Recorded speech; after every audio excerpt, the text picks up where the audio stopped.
Un des plus grands dangers lorsque l'on gravit les échelons et que l'on prend de plus en plus de pouvoir ou de notoriété, c'est de tomber dans le piège de l'orgueil et de ses conséquences toxiques, voire parfois gravissimes. Ça va se stabiliser, je contrôle la situation! Alors on en parle maintenant. Bonjour et bienvenue dans cette nouvelle brève. Si vous êtes des habitués de cette chaîne, vous m'avez souvent entendu dire que les deux ingrédients majeurs du leadership et qui font qu'une personne devient inspirante, ce sont la compétence perçue et la chaleur humaine.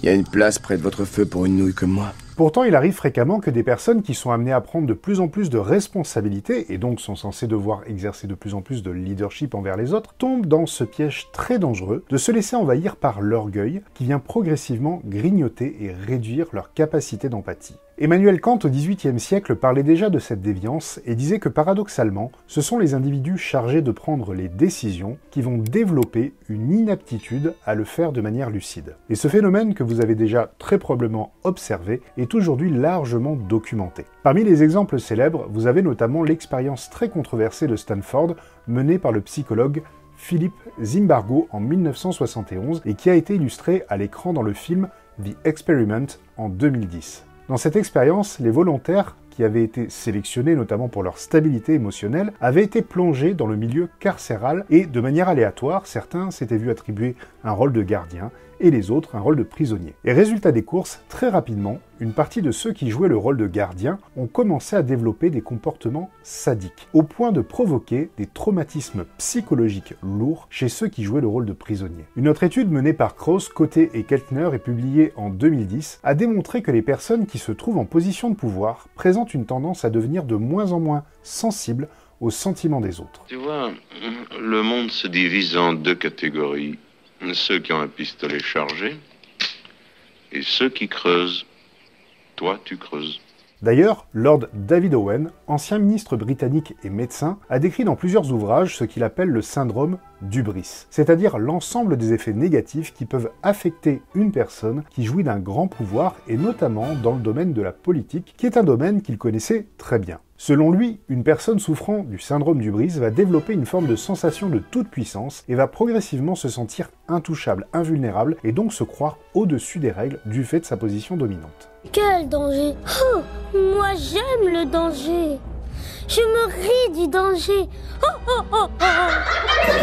Il décrit pour cela 14 symptômes marquant cette transformation de la personnalité que l'on va notamment retrouver bien sûr dans une plus grande proportion chez les dirigeants politiques. La République, c'est moi! Mais pas uniquement. Et si une personne présente au moins 3 de ces 14 symptômes, eh bien elle peut être considérée comme étant atteinte de ce syndrome d'hubris. Parmi les symptômes les plus fréquents, vous trouverez par exemple un attrait démesuré pour son image et son apparence, le fait de penser que son point de vue et ses intérêts sont identiques à ceux de la nation ou de l'organisation dans laquelle on travaille, avoir une confiance excessive en son propre jugement et un mépris envers les critiques et les conseils d'autrui, une impression d'omnipotence sur ce que cette personne est capable d'accomplir, ou encore l'inclination narcissique à voir le monde comme une arène où on peut exercer son pouvoir et rechercher la gloire. Si fort et brave, je vole dans les airs avec mes muscles et mon brushing d'enfer. Et là, les amis, vous l'aurez bien compris, ce développement pathologique de l'orgueil se trouve en totale opposition avec ce que devrait être un leadership de qualité. Non, on n'y est pas du tout. Il y a encore beaucoup, mais alors beaucoup de travail. Par exemple, il faut parler du conflit des Grands Lacs en Afrique. C'est explosif, cette affaire. Personne ne veut comprendre ce qui s'y passe. Ah mais c'est en page 10, monsieur le ministre. Il faut en parler. C'est même un véritable poison du leadership, car un leadership de qualité, c'est un leadership qui réunit, qui inspire et qui donne du sens. C'est la raison pour laquelle les vrais leaders inspirants savent avant tout faire preuve d'empathie, de chaleur humaine et d'humilité. Et d'ailleurs, dans une étude publiée en 2013 dans la revue Organization Science et intitulée « L'humilité exprimée dans les organisations, implications pour la performance, les équipes et le leadership », Bradley Owens, Michael Johnson et Terence Mitchell ont clairement démontré que savoir rester humble est une des qualités essentielles des grands leaders. Ils ont notamment relevé 9 comportements du vrai leader qui sait faire preuve d'humilité. Et donc je vous propose de découvrir ces 9 comportements et je vous invite en tant que manager ou dirigeant à vous demander sincèrement si vous les adoptez bien avec vos équipes mais aussi dans votre vie. Premier comportement, Êtes-vous une personne qui recherche activement du feedback, et ce, même si ce feedback risque d'être une critique négative? Et oui, c'est évident, vous le savez, les champions mangent du feedback au petit déjeuner. Un manager ou un dirigeant est normalement dans une démarche d'amélioration